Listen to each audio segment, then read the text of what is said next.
Hello students, welcome back to my channel Shubham lecturer. Student, जैसा कि इस समय हम 12th फिजिक्स के चैप्टर 3 विद्युत धारा को पढ़ रहे हैं, जिसमें हमारा नेक्स्ट टॉपिक है मीटर सेतु। ठीक है, इस वीडियो में हम जो फिजिक्स के लास्ट टॉपिक्स हैं जैसे मीटर सेतु और विभवमापी, इन दोनों के बारे में पढ़ेंगे।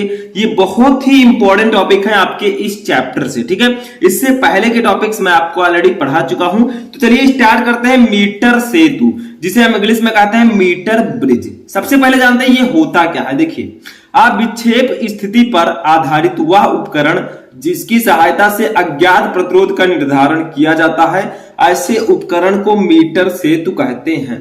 या आप कह सकते हैं कि मीटर सेतु के द्वारा भी हम अज्ञात प्रतिरोध का निर्धारण कर सकते हैं। ठीक है, तो विक्षेप स्थिति पर आधारित वह उपकरण जिसकी सहायता से अज्ञात प्रतिरोध का निर्धारण किया जाता है, ऐसे उपकरण को हम मीटर सेतु कहते हैं। इससे पहले मैंने आपको व्हीटस्टोन सेतु के बारे में बताया था, वो भी मोस्ट इंपोर्टेंट टॉपिक है। ठीक है, अब इसको जानने से पहले आपको इसका चित्र समझना होगा। ठीक है, परिपथ व्यवस्था जो इसकी होती है वो हमें जानना होगा कि किस प्रकार से जो मीटर सेतु होता है, ठीक है, उसकी परिपथ व्यवस्था कैसी होती है। ठीक है, तो चलिए उसको भी समझ लेते हैं।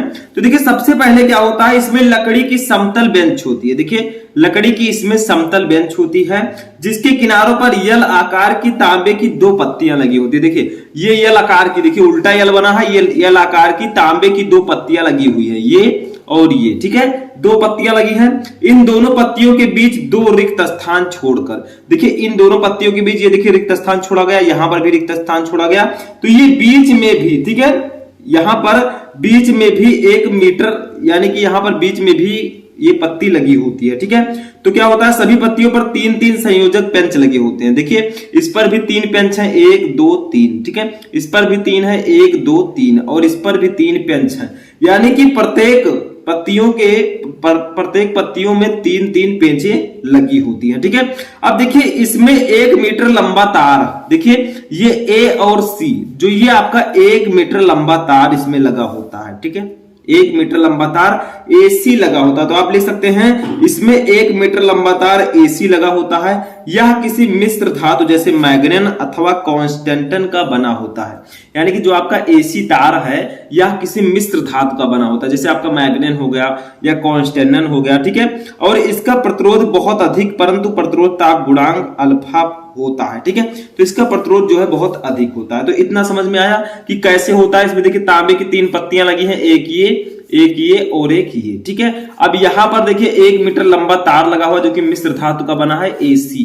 ठीक है, यहां पर कुछ पॉइंट्स और हमें जानने हैं। ठीक है, मीटर सेतु के बारे में। तो देखिए इसमें यल आकार की पत्तियों से संयोजक तार, यहां पर देखिए एल आकार की पत्तियां जो है आपका, इससे जो है ये एक सेल जुड़ा होता है, जिसको हम लैक्लांसियस सेल भी मान सकते हैं। ठीक है, एक सेल है तथा सेल कुंजी यहां पर के लगा है। ठीक है, एक कुंजी के लगा है, और एक कुंजी इसमें, और यानी कि यहां पर एक कुंजी आपका के लगा हुआ है।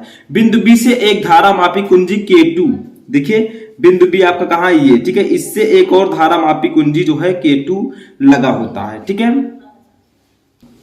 ठीक है, तो यहां पर आपका कुंजी के लगा हुआ है। ठीक है, अब देखिए यहां पर एक सर्पी कुंजी से संबंधित कर देते हैं। देखिए यहां पर गैल्वेनोमीटर भी लगा हुआ है। ठीक है, जी गैल्वेनोमीटर लगा हुआ है। अब पत्तियों के बीच में देखिए, ये आपकी जो पत्तियां हैं, 2 पत्तियां, इनके बीच में एक प्रतिरोध बॉक्स आर लगा हुआ है। ठीक है, देखिए प्रतिरोध बॉक्स ये आपका है आर, और इन दोनों पत्तियों के बीच में एक प्रतिरोध है जो कि एस है।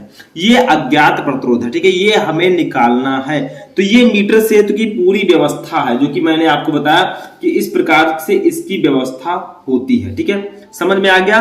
तो यही आपका मीटर सेतु होता है। ठीक है, अब आगे हम क्या करेंगे, इतना तो आपको समझ में आ गया। तो जो कुछ मैंने बताया है उसको पहले लिख लेते हैं। ठीक है, तो यहां पर देखिए मीटर सेतु की जो व्यवस्था है वो कैसी होती है। विक्षेप स्थिति पर आधारित, ये आपको मैंने बताया रचना कैसी है। इसमें लकड़ी की समतल बेंच होती है, जिसके किनारों पर एल के आकार की तांबे की 2 पत्तियां लगी होती हैं। इन दोनों पत्तियों के बीच 2 रिक्त स्थान छोड़कर एक अन्य सरल रेखीय तांबे की पत्ती लगी होती है। देखिए यहां पर क्या है, पत्तियों के बीच ये एक सरल रेखीय तांबे की पत्ती और लगी हुई है। ठीक है, आगे बढ़ते हैं। देखिए सभी पत्तियों पर 3-3 संयोजक पेंच लगे होते हैं। चित्र की भांत इसमें 1 मीटर लंबा तार AC लगा होता है। देखिए यहाँ पर 1 मीटर लंबा तार AC लगा हुआ है, ठीक है। आगे देखिए, यह किसी मिश्र धातु मैग्नन अथवा कॉन्स्टेंटन का बना होता है। इसका विशिष्ट प्रतिरोध बहुत अधिक, परंतु प्रतिरोध ताप गुणांक अल्फा बहुत होता है, ठीक है। तो ये आपका होगा इसकी रचना, कि इसकी रचना कैसे होती है। अब हम जानते हैं कि प्रयोग, जो यहां पर थोड़ा और परिपथ व्यवस्था को समझ लेते हैं, जो इसकी परिपथ व्यवस्था है, ठीक है। तो देखिए चित्र के अनुसार L के आकार की पत्तियों की संयोजक तारों द्वारा एक लैग्रांज सेल तथा सेल कुंजी K1 जोड़ी जाती है। देखिए यहाँ पर एक लैग्रांज सेल जोड़ी गई है, ठीक है। यहाँ पर एक धारा नियंत्रक भी है, एक कुंजी K यहाँ पर जोड़ी गई है, ठीक है। कुंजी K2 एवं एक गैल्वेनोमीटर G जोड़कर उससे एक सर्पी कुंजी से संबंधित कर देते हैं। देखिए यहाँ पर एक गैल्वेनोमीटर जोड़ दिया गया है और इससे सर्पी कुंजी एक जोड़ दिया गया है, ठीक है।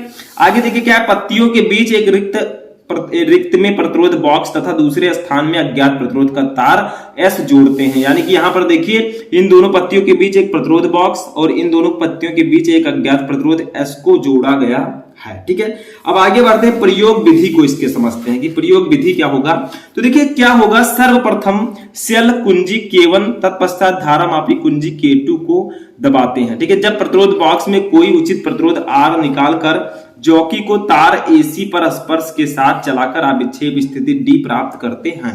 तो देखिए यहाँ पर क्या कहा गया कि जो आपका प्रतिरोध बॉक्स है, ठीक है, ये देखिए प्रतिरोध बॉक्स आपका R है, ठीक है, और यहाँ पर एक गैल्वेनोमीटर लगा हुआ है।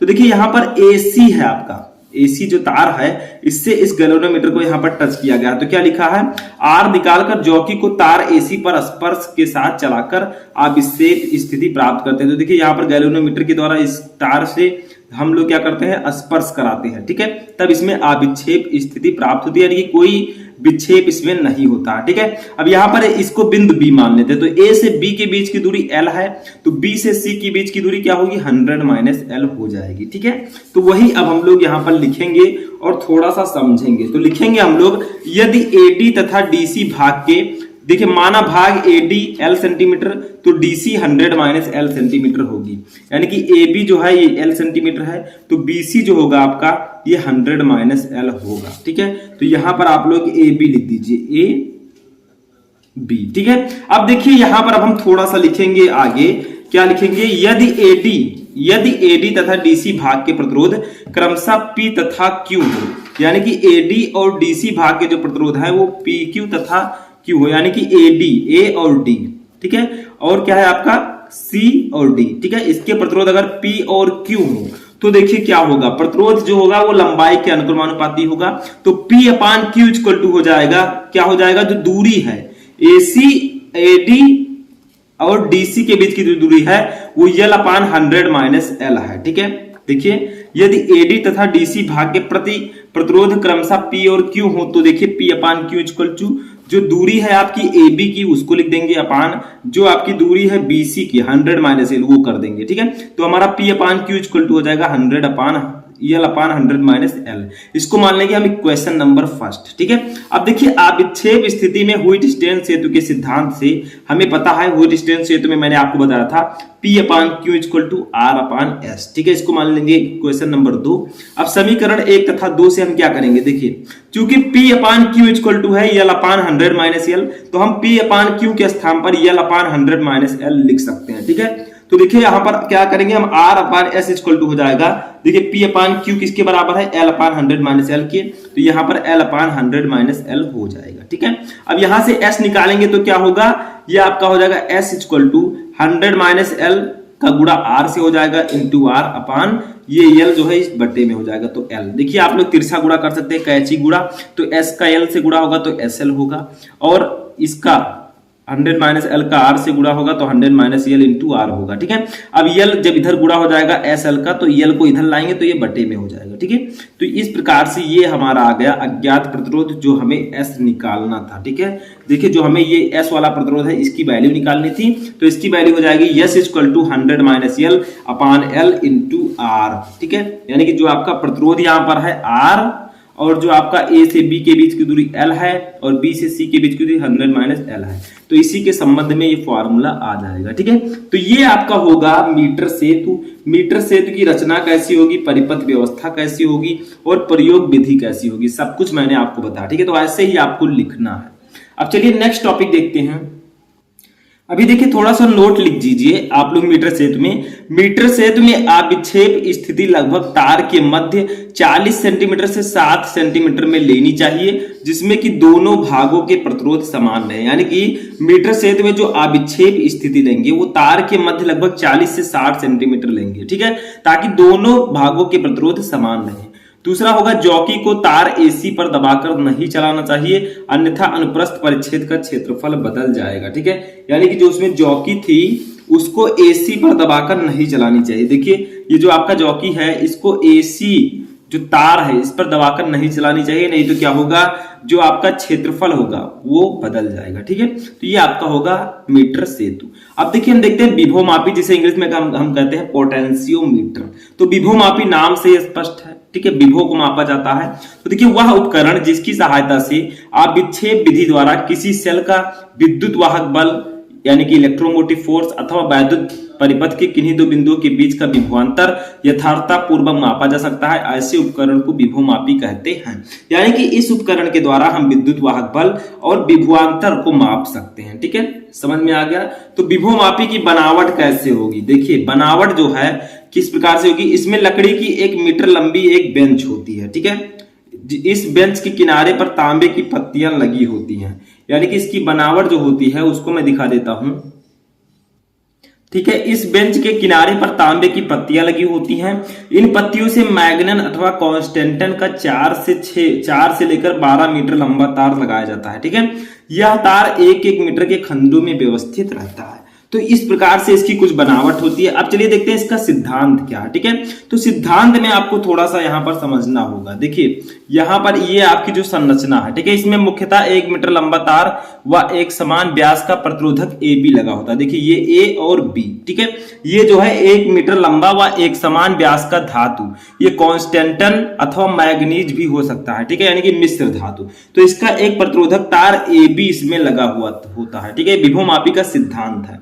आगे देखिए इसका एक सिरा ए एक पंचायक बैटरी के धन ध्रुव से जुड़ा होता है। देखिए ये जो सिरा ए है ये एक बैटरी से जुड़ा है। देखिए बैटरी है जिसका विद्युत वाहक बल ई है। ठीक है, तो इसका जो धन सिरा है इसी से ये बिंदु ए आपका जुड़ा हुआ है। ठीक है, आगे देखते हैं क्या है। बैटरी का ऋण ध्रुव एक कुंजी के, यानी कि जो आपका ऋण ध्रुव है ये वाला, ठीक है, ये देखिए ऋण ध्रुव है, ये एक कुंजी के से जुड़ा होता है। ठीक है, तथा एक धारा बैटरी का ऋण ध्रुव, ये जो आपका धारा बैटरी का ऋण ध्रुव है ये कुंजी के से भी जुड़ा होता है और एक धारा नियंत्रक RH के द्वारा, देखिए ये धारा नियंत्रक से भी ये जुड़ा होता है। ठीक है, आगे देखिए क्या है कि तार के दूसरे सिरे B से जोड़ दिया जाता है, यानी कि इस धारा नियंत्रक को तार के दूसरे सिरे B से जोड़ा गया है। ठीक है, यानी कि A वाला जो सिरा है ये बैटरी के धन ध्रुव से, देखिए यहां पर बैटरी के धन ध्रुव से, और जो ऋण ध्रुव है इस बैटरी का उसमें कुंजी धारा नियंत्रक को जोड़ देते हैं और इस धारा नियंत्रक को बिंदु B से जोड़ देते हैं। ठीक है, अब धारा नियंत्रक के द्वारा तार AB में धारा को घटाया अथवा बढ़ाया जा सकता है।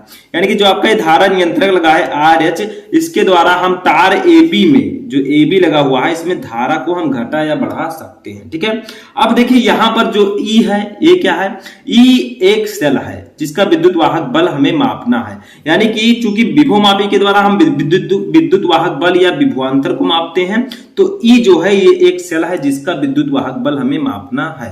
तो इसका धन ध्रुव देखिए, इसका जो धन ध्रुव है वो तार A के सिरे से जुड़ा हुआ है। देखिए तार A से जुड़ा हुआ है तथा ऋण ध्रुव एक धारामापी G, देखिए ऋण ध्रुव जो है एक धारामापी G के द्वारा जौकी ये आपका जौकी है, ये जौकी J है, ये जौकी J1 है, ये जौकी J2 है। ठीक है, तो एक जौकी J से जुड़ा होता है जो तार पर खिसकाकर कहीं भी स्पर्श कराया जा सकता है। यानी कि जो जौकी J है इस पे तार पर खिसकाकर, इस तार पर जो AB है इस पर हम कहीं भी स्पर्श करा सकते हैं। ठीक है, अब बैटरी से वैद्युत धारा तार के सिरे A से B की ओर बहती है। यानी कि जो बैटरी से धारा है वो तार के A से B की ओर इसकी धारा बहती है। देखिए धारा की दिशा यहाँ पर बताई गई है। ठीक है, A से B की ओर ये बहती है, अतः A से B की ओर तार के प्रत्येक बिंदु पर वैद्युत विभव गिरता है। यानी कि A से B की ओर जो वैद्युत विभव है वो प्रत्येक बिंदु पर रहेगा।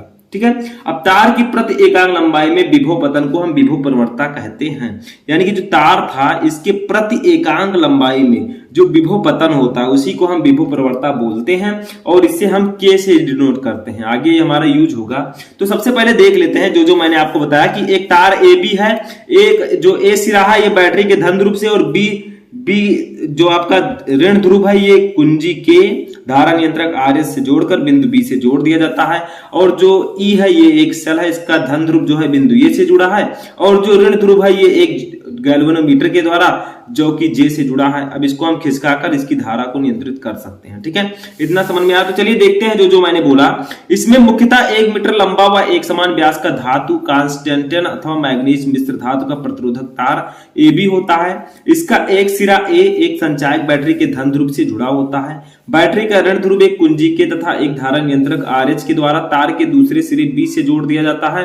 धारा नियंत्रक के द्वारा तार AB में धारा को घटाया अथवा बढ़ाया जा सकता है। ठीक है, अब देखिए E एक सेल है जिसका वैद्युत वाहक बल मापना है। इसका धन ध्रुव तार A के सिरे से जुड़ा होता है तथा ऋण ध्रुव एक धारा मापी G के द्वारा जो कि J से जुड़ा होता है, जो तार पर खिसकाकर हम कहीं भी स्पर्श करवा सकते हैं। ठीक है, तो ये आपकी होगी संरचना। ठीक है, थोड़ा सा आगे मैंने आपको और बताया है कि बैटरी से वैद्युत धारा तार के सिरे A से B की ओर बहती, यानी कि तार में A से B की ओर बहेगी, अतः A से B की ओर तार के प्रत्येक बिंदु पर वैद्युत विभव गिरता है। ठीक है, तो ये आपका हो गया। यहाँ पर विभव पतन भी मैंने आपको बताया कि तार की प्रति एकांक लंबाई में विभव पतन को विभव प्रवणता कहते हैं। समझ में आ गया, इसे K से डिनोट करते हैं।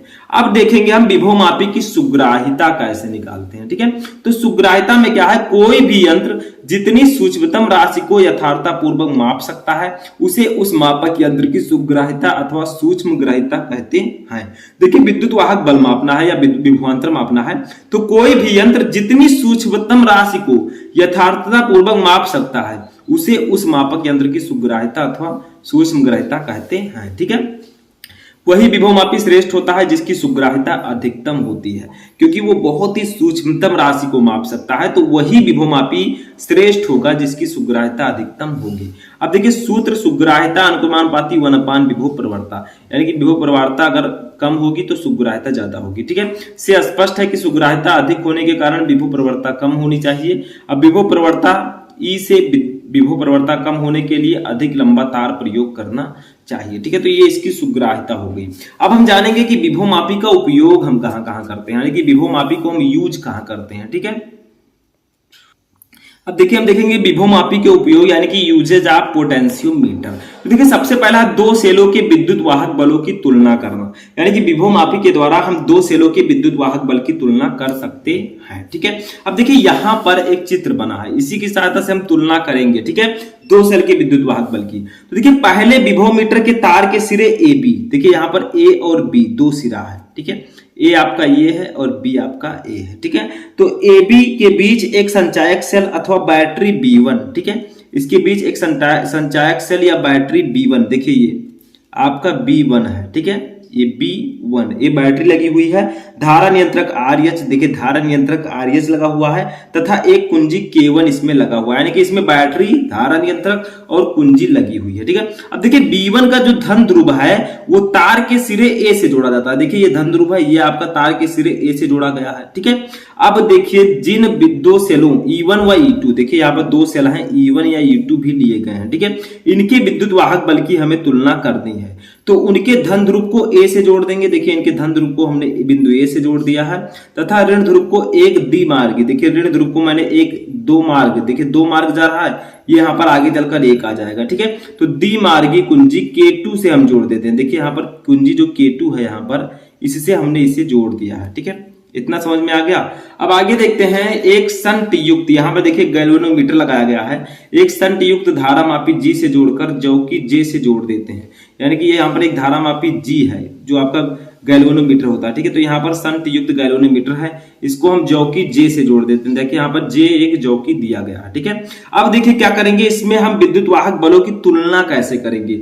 तो देखिए कैसे करेंगे, पहले कुंजी K1 को लगाकर, इस कुंजी K1 को लगाकर तार AB के सिरों के बीच विभवांतर स्थापित करेंगे, यानी कि इस कुंजी K1 को जब हम लगाएंगे तो A और B के बीच विभवांतर स्थापित होगा। ठीक है, पहले सेल E1 को कुंजी K2 के द्वारा परिपथ में डालते हैं, यानी कि इस पहले सेल E1 को कुंजी K2 के द्वारा, ये K2 के द्वारा हम परिपथ में डाल देंगे। ठीक है, और जौकी के द्वारा शून्य विक्षेप स्थिति ज्ञात कर लेंगे, यानी कि इस जौकी के द्वारा हम ज्ञात कर लेंगे कि शून्य विक्षेप स्थिति कब है। ठीक है, अब मान लो कि तार पर शून्य विक्षेप स्थिति की बिंदु A से दूरी L1 है, यानी कि यहां से थोड़ा सा हम देखेंगे, पहले देख लीजिए कि क्या क्या इसमें लिखा गया है। तो यहाँ पर पहले विभोमीटर के तार के सिरे A व B के बीच एक संचायक सेल अथवा बैटरी B1, धारा नियंत्रक RS तथा एक कुंजी K1 जोड़ा गया है। देखिए यहाँ पर बैटरी B1, कुंजी K1 और धारा नियंत्रक RS जोड़ा गया है। अब B1 का धन ध्रुव तार A के सिरों से जोड़ा जाता है। देखिए B1 का धन ध्रुव जो है ये तार A से जुड़ा हुआ है सिरों से।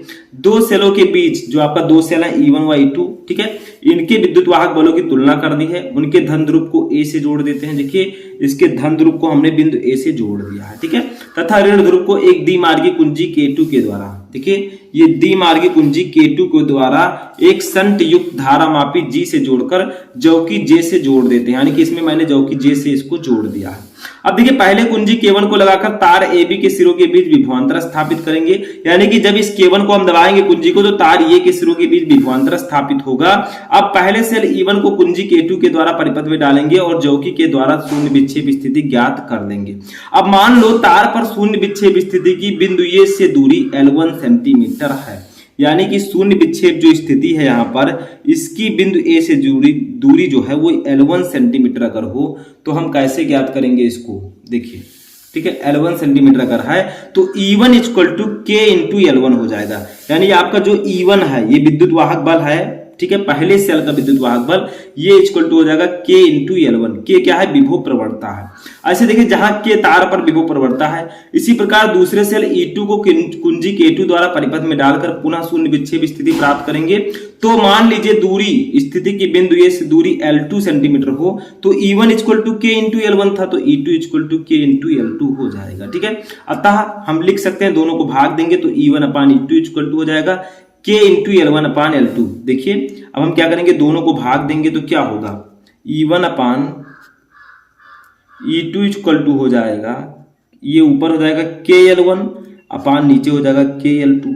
तो K से K कैंसिल हो जाएगा तो बचेगा क्या, E1 upon E2 equal to L1 upon L2। ठीक है, इस सूत्र से E1 अपान E2 की गणना हम कर सकते हैं, यानी कि इन दोनों में हम तुलना कर सकते हैं। ठीक है, यदि इनमें एक सेल प्रमाणिक सेल हो, मान लीजिए जो E1 और E2 है इनमें से अगर एक सेल प्रमाणिक सेल हो जिसका विद्युत वाहक बल ज्ञात होता है तो दूसरी सेल का विद्युत वाहक बल ज्ञात किया जा सकता है। यानी कि इसमें से कोई प्रमाणिक सेल है, एक का विद्युत वाहक बल हमें पता है तो दूसरी का हम आराम से निकाल सकते हैं। ठीक है, विभवमापी में शून्य विक्षेप की स्थिति में सेल E1 तथा E2 में कोई धारा नहीं बहती।